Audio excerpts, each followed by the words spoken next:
ఇంకొకటి ఏంటంటే good health లోపల తినరా మైమరచి తినరా మైమరచి ఏంటిది? అది మోదుగా, ఆరోగ్యానికి ఆమోదమే. మోదుగ పూలు మనం ఎక్కువ మట్టుకు శివరాత్రి అప్పుడు శివుడికి ఇష్టమైనవని అలంకరణ చేస్తూ ఉంటాం, కానీ తిన్నవాళ్ళు తక్కువగానే ఉంటారు కావచ్చు. నేను మాత్రం ఎప్పుడు తినలేదు.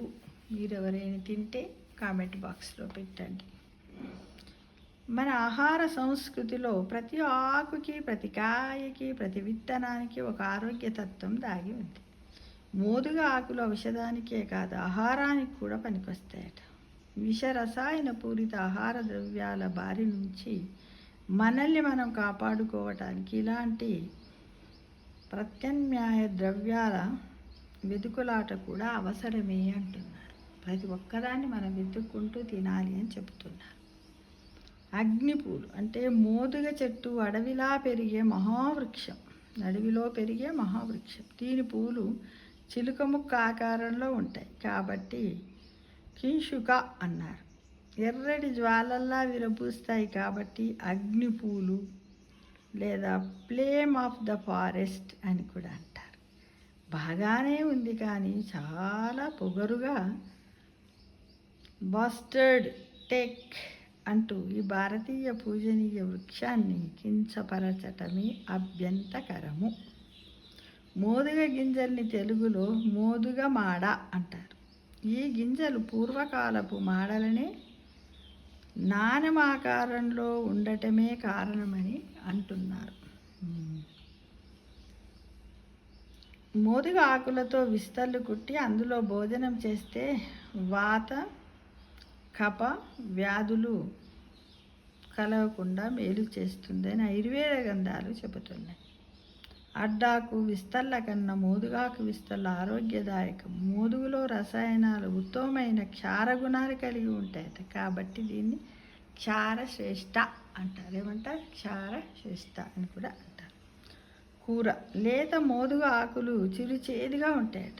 ఎర్ర తోటకూర లేదా పెరుగు తోటకూరతో ఈ ఆకుల్ని కలిపి తరిగి ఉడికించి నీటిని వార్చేస్తే చేదు తగ్గుతుందట. మన కాకరకాయలాగానే. పాకదర్పణం గ్రంథంలో నలుడు ఒక ఉపాయం చెప్పాడు. దీనికి తగినంత చుక్కకూర, చింత చిగురు లేదా చింతపండు లాంటి పులుపు ద్రవ్యాన్ని కలిపి సుగంధ ద్రవ్యాలు చేర్చి ఇంగుర కూర వండుకోవాలన్నాడు.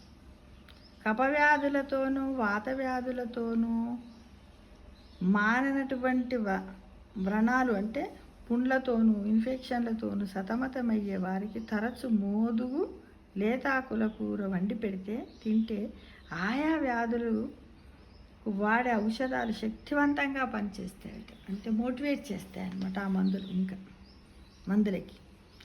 ఇక ఔషధంగా జీర్ణకోశ వ్యాధులు, కడుపులో పెరిగే ఏరిక పాముల మీద పనిచేస్తుందని, అతిసార వ్యాధిని, అమిబాయిసిస్ని వ్యాధిని కూడా తగ్గిస్తుందట.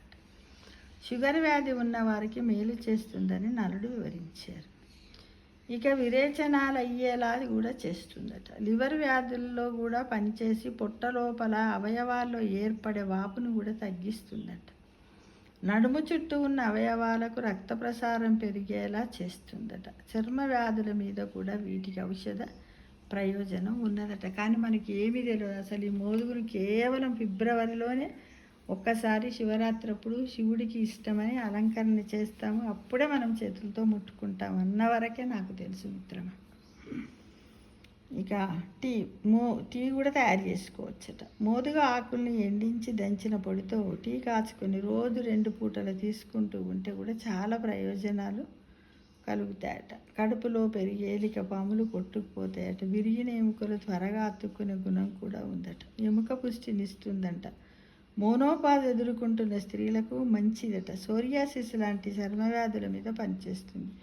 షుగర్ వ్యాధి, మూత్రపిండాల వ్యాధుల్లో దీనికి ఎక్కువ ప్రయోజనాలు ఉన్నాయట. కాకరకాయల దోషాలకు మోదుగు విరుగుడట. అందుకని కాకరతో వంటకాలు చేసేటప్పుడు లేత మోదుగు ఆకు 1-2 కలిపి వండితే కాకర పండకపోవటం ఉండదట. తంత్ర విద్యలో ఒక యోగం.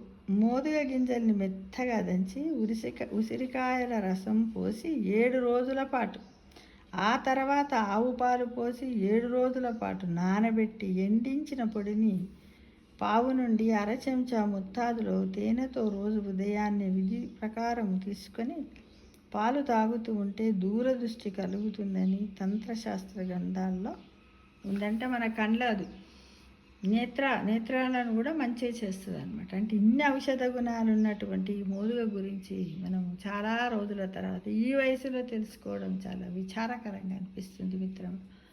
కాబట్టి సాధ్యమైనంత వరకు అన్నిటి గురించి తెలుసుకోవాలి. ఎందుకంటే ఇప్పుడు నిన్ననే ప్రపంచ పర్యావరణ దినోత్సవం, పచ్చదనాన్ని పెంచాలి కదా. అంటే ఒక్కొక్క మనం వాతావరణంలో ఉన్నటువంటి భూమండలం పైన పెరుగుతున్నటువంటి ప్రతి మొక్కలో కూడా ఏదో ఒక ఔషధ గుణం ఉంటుందనే విషయాన్ని మనం తెలుసుకోవాలి. అప్పుడప్పుడు ఇలాంటి ఎక్కడన్నా ఎదురన్నా అయితే మనం దీన్ని వీడియో రూపంలో పెట్టినట్టయితే నలుగురు కూడా దీన్ని